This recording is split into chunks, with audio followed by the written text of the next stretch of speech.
The CBS Radio Mystery Theater presents...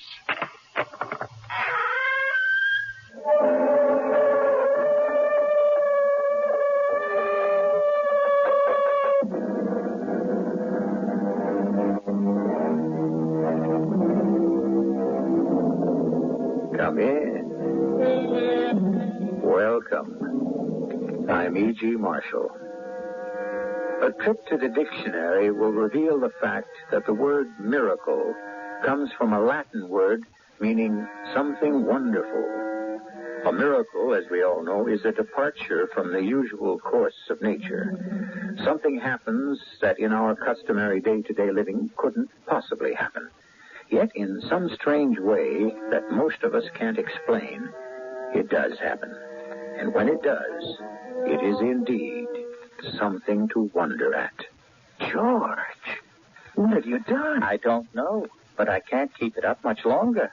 That oil lamp is hanging up in the air, upside down. Without spilling its oil, without breaking, burning just as bright as it did before. Yeah, it's just hanging there. Not attached to anything. Well, what's making it do that? I don't know, Charlie. Unless what? Unless I've just worked some kind of a miracle.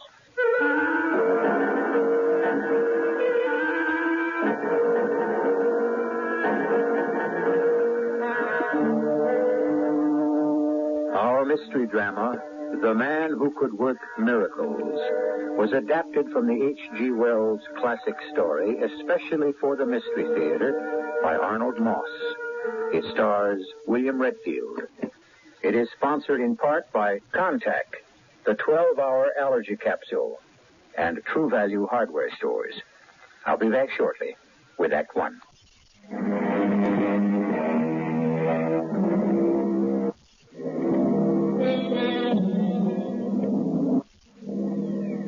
Within a few days, the 1890s would be no more.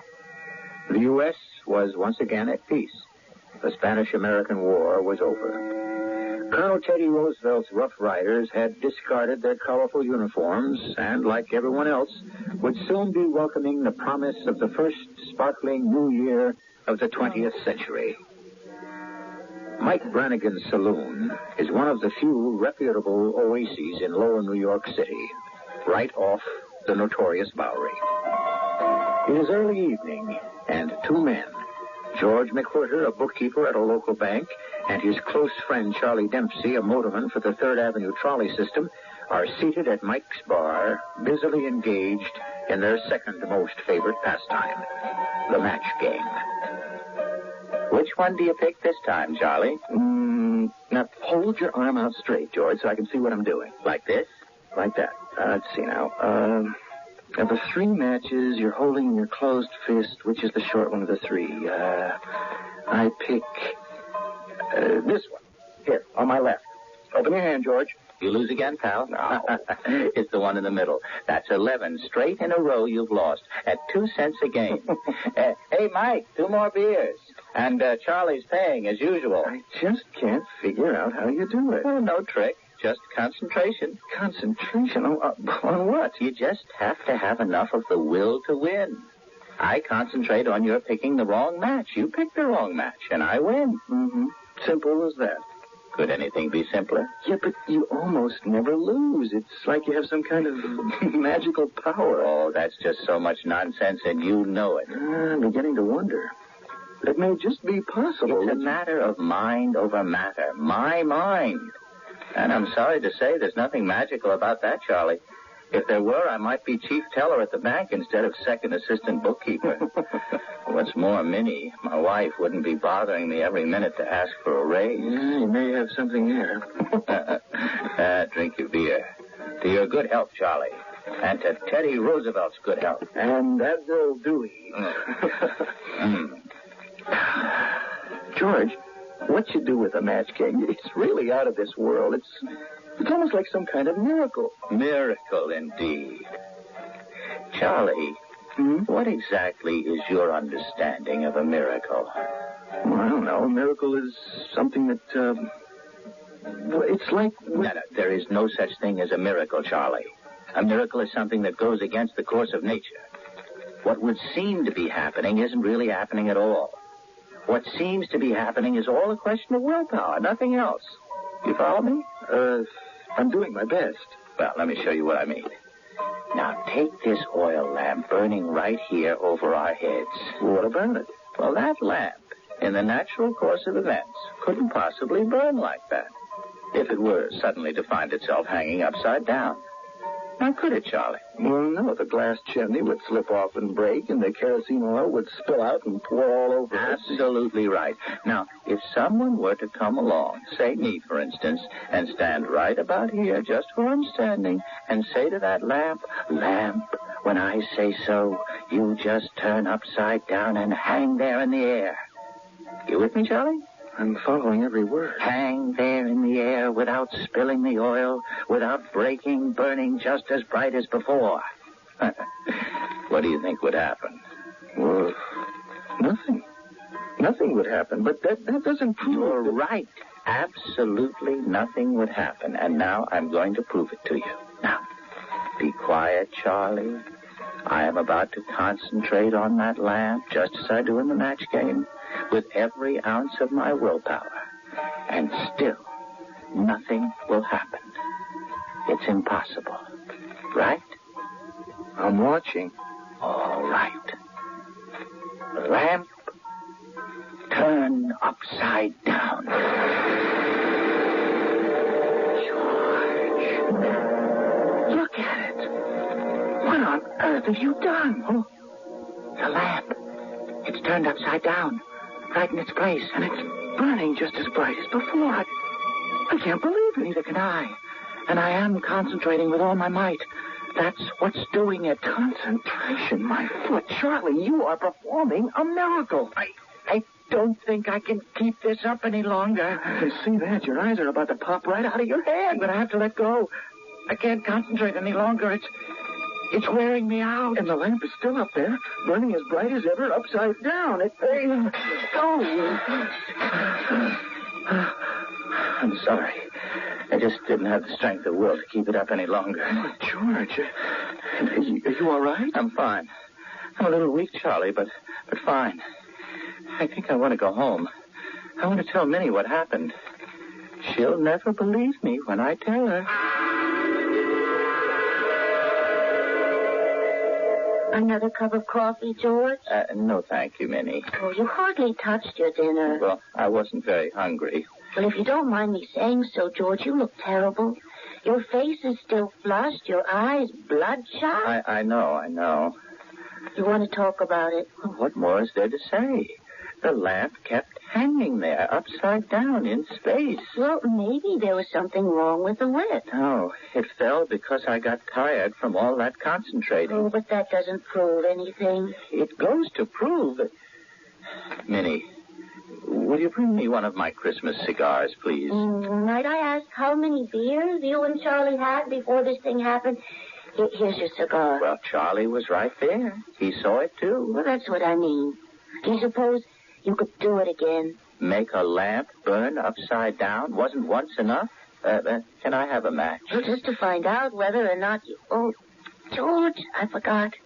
There isn't a match in the house. I forgot to buy some. I'll go next door to the Hendersons and... With no matches in the house, I must have a match right now. No. Minnie, will you take a look? Right here in my hand. A match? Oh, where did it come from? I don't know. Oh, only it's a safety match. I got to have something to strike it on. Holy, the match is lit. And it did it all by itself. Oh, not by itself, George. You did it. All by yourself. You know what, George? You are wonderful. Perfectly wonderful.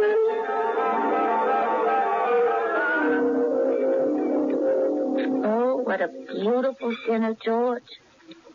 We couldn't have done better if we were dining at Delmonico's with all the swell. Well, the oysters were wonderful, if I do say so myself. Just think, you made this dinner happen. Just for the two of us right here in our own home. You know, when Mike Brannigan told me he guessed I would have to pay for that broken lamp, I told him, I said, Mike, you got another guess coming. Then what did he say? Well, that he didn't know what kind of a trick I'd pulled, but he was minus one lamp, and he expected me to pay for it. No, forget Mike Brannigan and the lamp. Have another slice of this lovely, sizzling sirloin of beef. Blood rare, just the way you like it.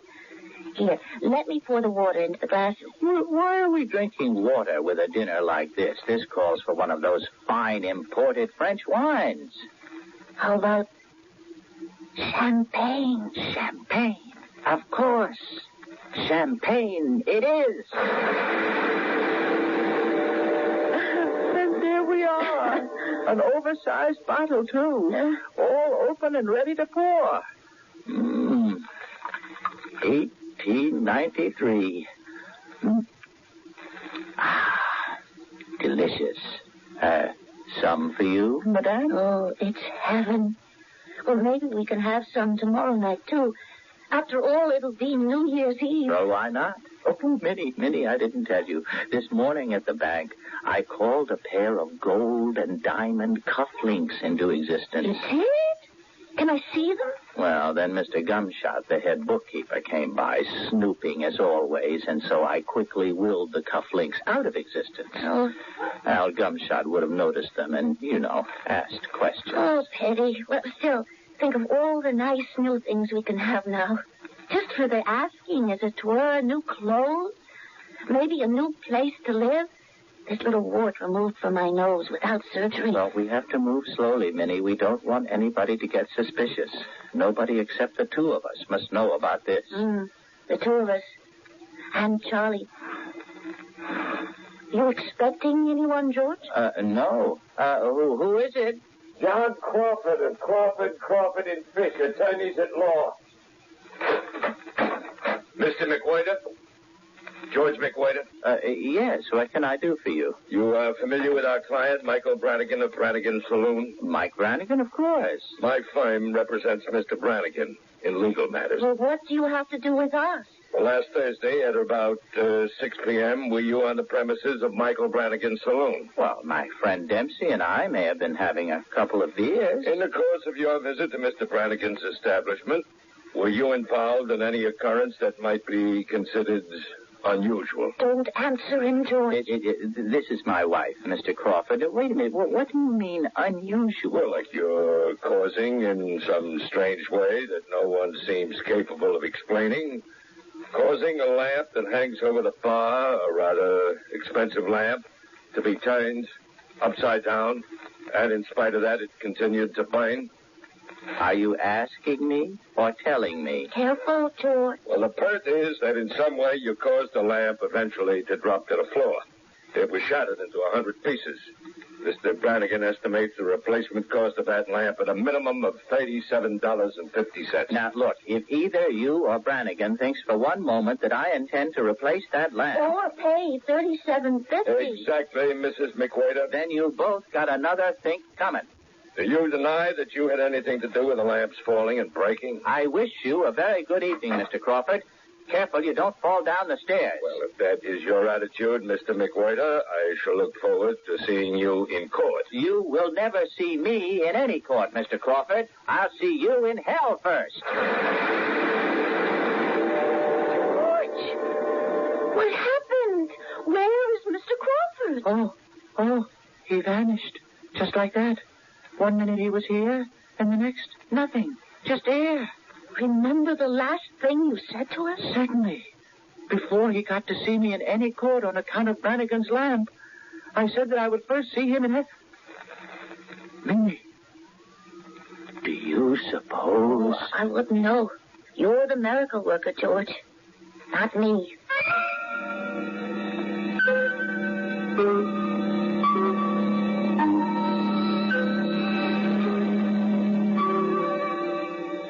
One of our great writers once said, "Things that are mysterious are not necessarily miracles." Few of us would quarrel with that. But another one wrote, "A miracle is an event described by those to whom it was told, by men who did not see it." As your storytelling host, that puts me in a somewhat awkward spot, doesn't it? I shall return shortly with Act 2.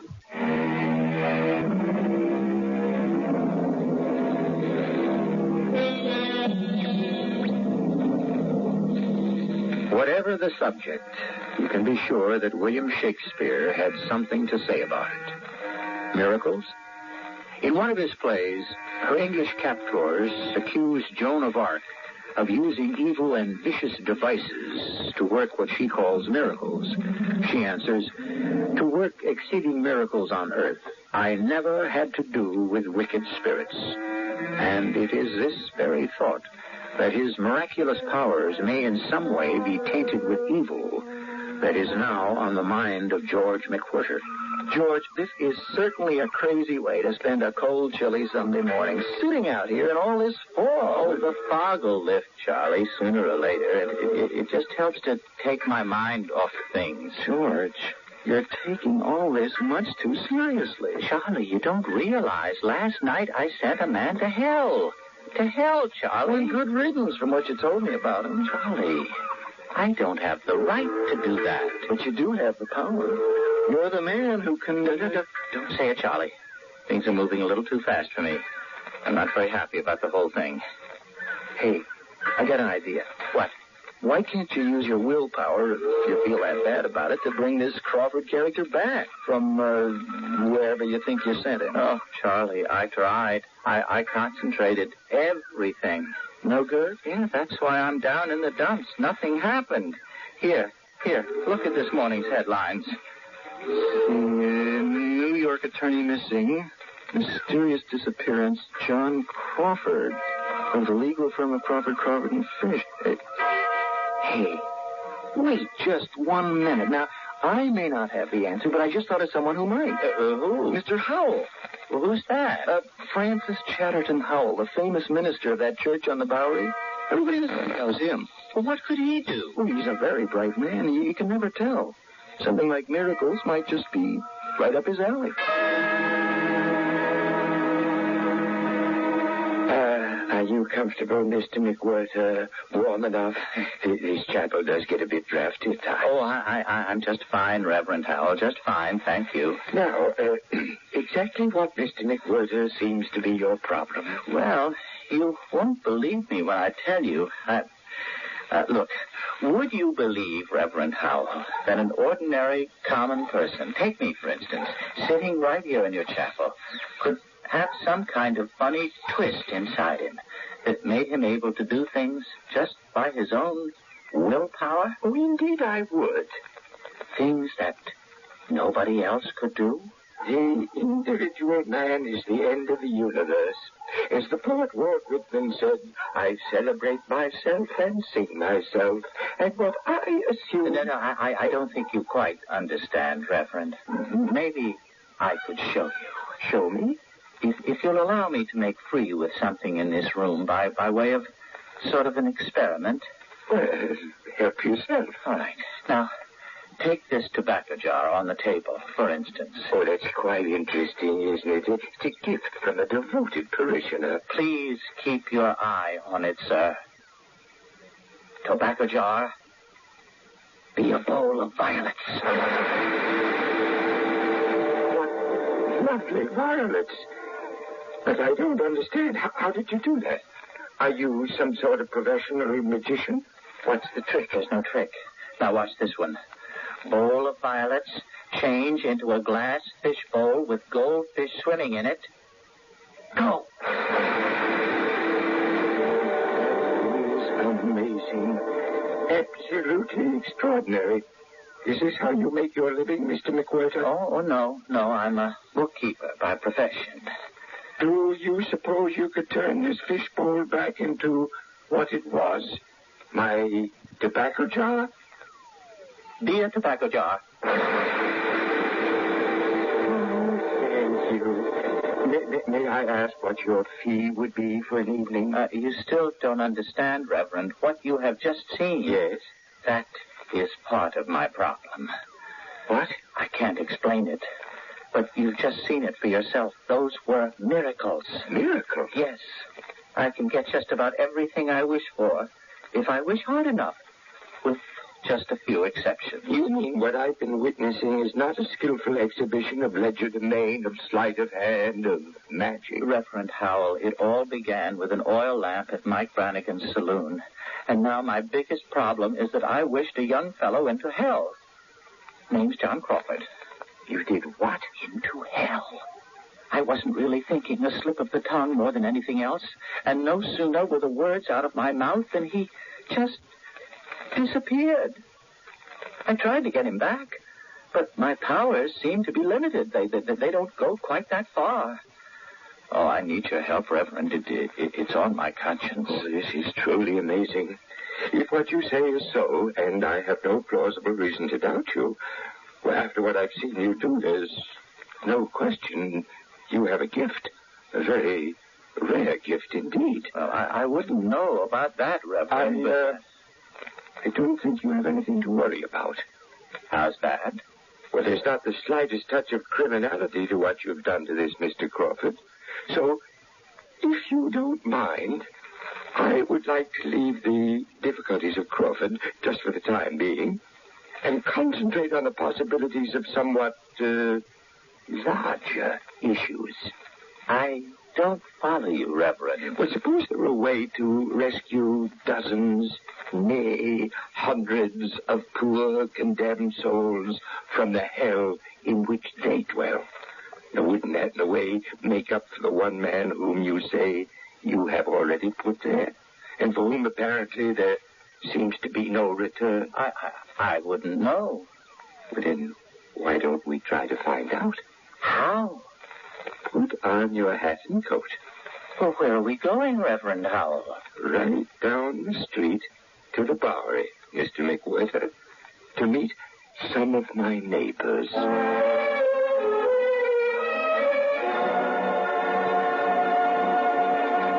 But you look sweet upon the sea. Oh, the bicycle bills. Is that you, Tex? Oh, might that be? Reverend Howell. Oh. Francis Chatterton Howell, from the church around the corner. Oh, that Reverend Howell. Listen, if you're going to try again to get me into your church... No, first, I'd like you to sit up if you can, from the position you're lying in that doorway. Well, I'll try, Reverend. Oh, there. How's that? Oh, that's excellent. I would like you to meet a friend of mine, George McWhirter. This is Tex. How are you, Tex? I ain't complaining none, Reverend McWhirter. Just Mr. McWhirter. Tex, aren't you ashamed of yourself? Now, you know me long enough, Reverend, to know I ain't. Wouldn't you like to be something other than what you are? No, I don't reckon so. Fellas like me don't change much. Would you and Mr. McWhirter here care to join me in a little nip out of this bottle? Celebrate New Year that's coming up tonight? No, thank you. Tex, suppose it were possible to change. Suppose I were to tell you that Mr. McWhirter here could help you this very minute. How? What you aiming to do? Mr. McWhirter, you told me you changed water to wine. Do you suppose you could work it in reverse? Here's looking at both of you. Wine to water. Go. Oh, what in tarnation happened to my drink? Just plain old water. Oh, great. We're doing fine. Oh, when I catch the ugly coyote, the dumbest Now, here comes the big one, Mr. McWhirter. The big one? Make him sober. Give him a shave, a haircut, a bath, new clothes, a little money in his pocket, and an entirely new attitude toward life. Just let me concentrate for a second. What are you two whispering about? Go ahead, Mr. McWhirter. All right. Now, go. Mr. McWhirter, it's worked. His hair is cut, he's clean, and I think he's sober. Well, what is this?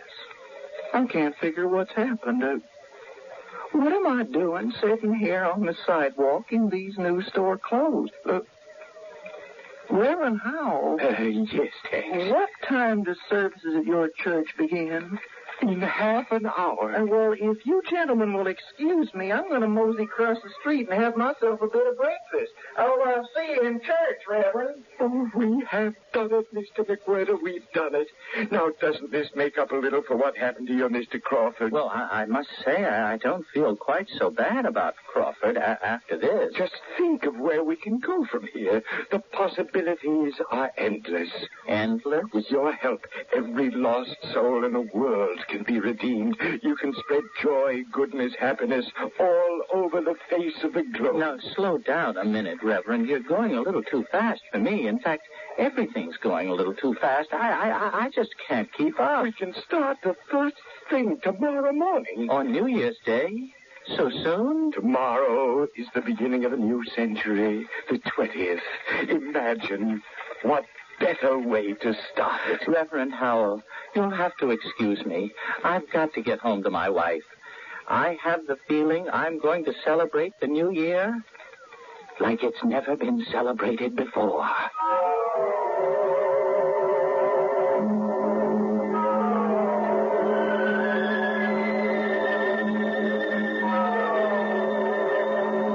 Somebody once said a miracle is simply an event that creates faith. Then the only fraud in the world is the event that does not encourage or foster belief. With his faith in his power to perform miracles, just what is George McWhirter planning to do? We'll see what he's up to when I return shortly with Act 3.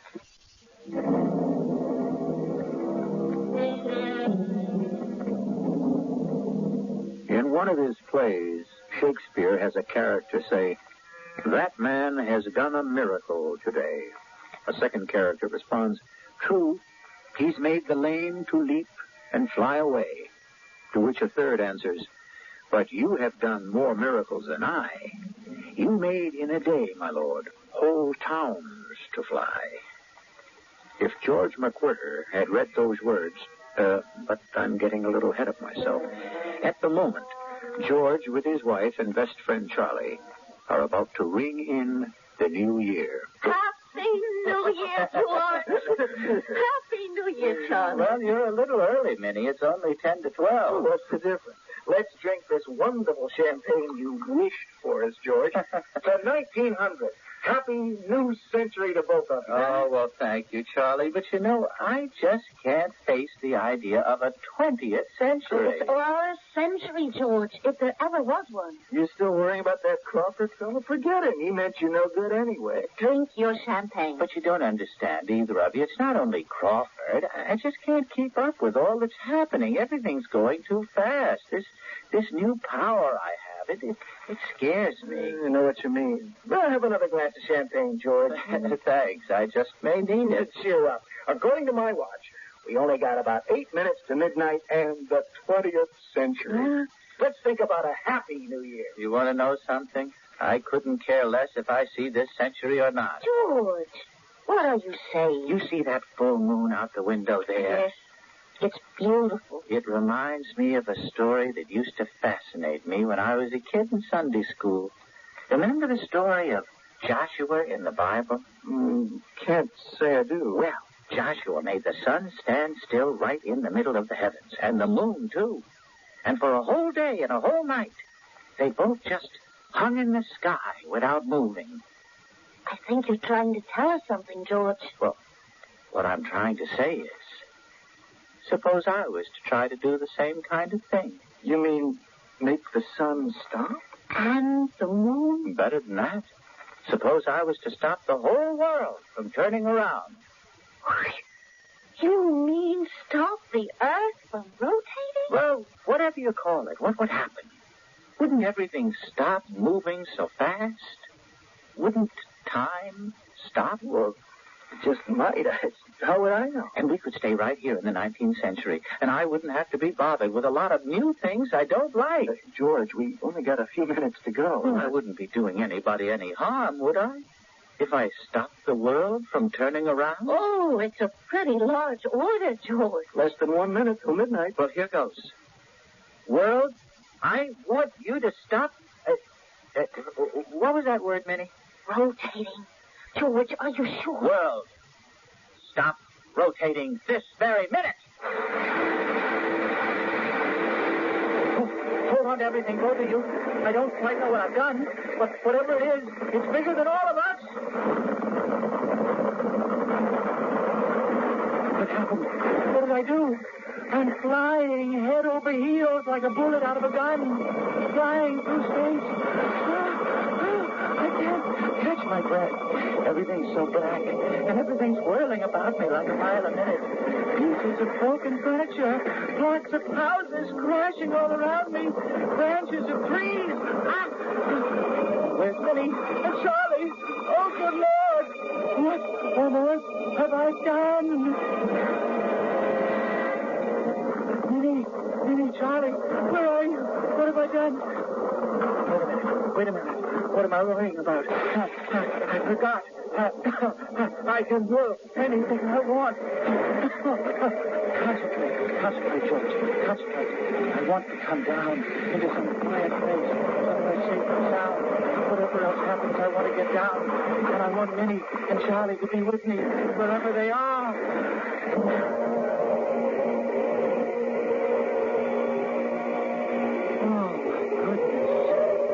That wasn't a bad landing at all. Right onto soft earth. I wonder where I am. George? Oh, are you all right? Are you hurt? Oh, Minnie, I think I'm all right. How about you? George, what went wrong? A minute ago, it was a fine night with the moon shining, and now... where are we? Where's a house and all things? I don't know, Minnie. I can't see much. It's all so dark. The wind keeps screaming, blowing like a gale. Oh, what a mess I've made of everything. I think I know what's happened. What? I remember from my high school course in science.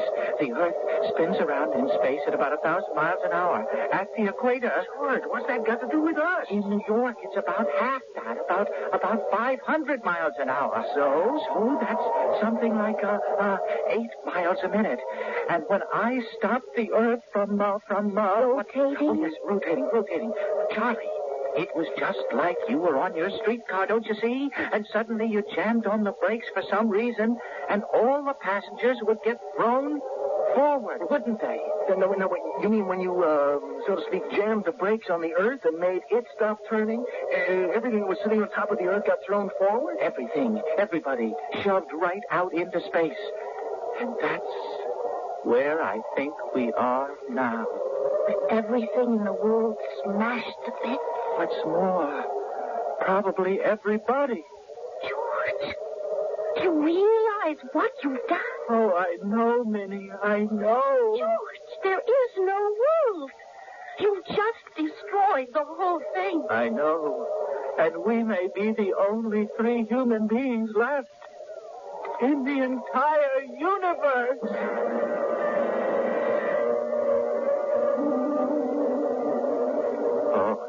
I feel terrible. Perfectly terrible. Look at my dress. It looks as if it was singed. And my suit? As if it had started to burn? I think it did, Charlie. I guess that the friction of going through space nearly set all of us on fire. George, what are we going to do? We just can't stay here forever, crouching on all fours this way. Oh, and that roaring wind, it never lets up. Isn't that the truth? Oh, I have messed things up. You certainly have, George. But I have an idea. It better be good. Now, wait. If I could get us out here in the first place... You think maybe you could work it in reverse? I could try, and we wouldn't be any worse off than we are now. But it didn't work with that fella Crawford. You miracled him all the way to hell. You couldn't get him back. Don't remind me. Well, it's worth a try. Only for heaven's sake, be careful this time, George. We don't want things to get any worse. I've got my fingers crossed, and I'm concentrating with everything I've got. George, quiet. I want the world to go on turning just as it did before. I want everybody and everything in it to be just as they were before I started this whole thing. I want time to go on as it always did, as if it had never stopped. George, Don't interrupt him, Charlie. I want everybody to remember nothing about the whole stupid thing. Absolutely nothing. And more than anything else. What's that, George? That will have to be my own personal secret. Go!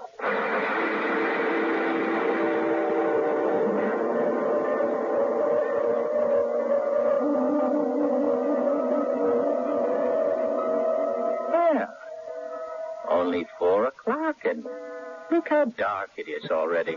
Well, it's that time of the year, George. Have I got time to walk over to Mike Brannigan's before dinner's ready, Minnie? To wish all your friends good luck on this first day of the new year. Of course. Dinner won't be ready before 6. Well, if Charlie's there, I might just shoot the breeze with him for a while. Maybe play our little match game. Help yourself, George. Only don't be late for dinner. The fuel sweet upon the sea. Oh, evening, stranger. Good evening. Can I invite you to celebrate the first day of the new year with a little cheer right out of this here little old bottle? Well, that's very kind of you, but I'm in a hurry to meet a friend of mine at Brannigan. Oh, well, I understand. Well, happy... Hey, do I know you from any place? I don't think so, my friend. I don't think so. I'm very sorry, sir. All my fault. I just wasn't looking where I was going. That's perfectly all right. No harm done. Here, let me pick up your pipe. Well, I'm so glad it didn't break. Oh, thank you so much. May I ask, do you happen to live anywhere in this neighborhood? Just a couple of blocks from here. Well, I'm conducting a special service this evening at my church, the one around the corner. The beginning of a new century, you know. I invite you to drop in. I think you'll find it interesting. Well, thank you ever so much, Reverend... Howell. Francis Chatterton Howell. The Francis Chatterton Howell? The very same. Haven't we met someplace before?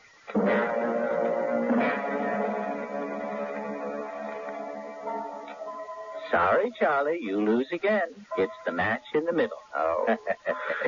2 more beers, Mike. Charlie's paying, as usual. I can't figure out how you do it.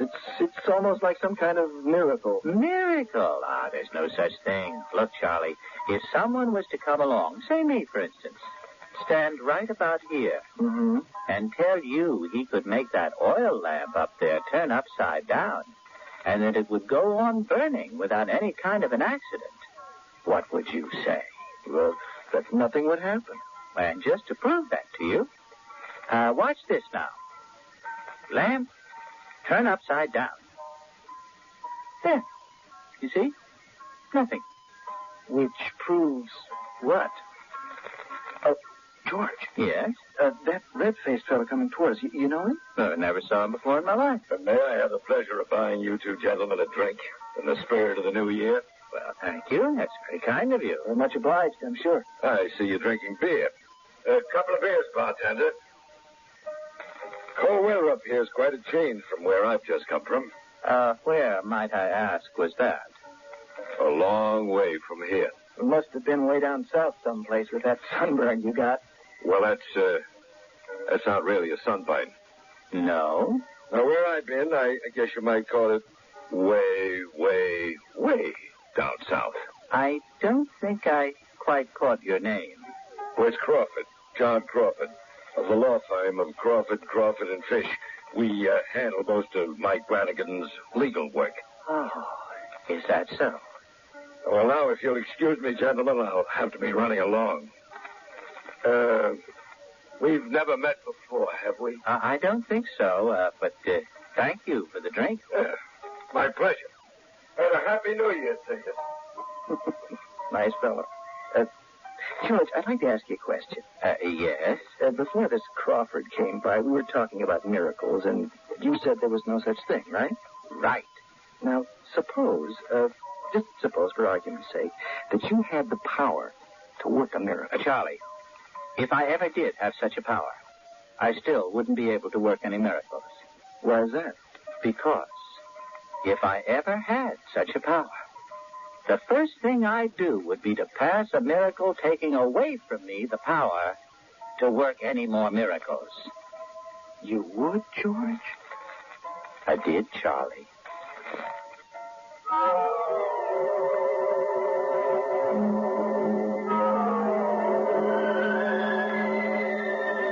We began this story by saying that a miracle, by dictionary definition, is something wonderful, a departure from the usual course of nature. And yet, isn't it possible that we are surrounded by miracles every minute of the day, every day of our lives?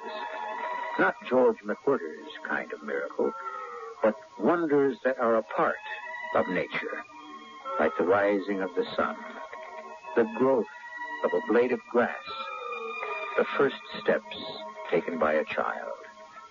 In fact, the miracle of life itself. I'll be back shortly.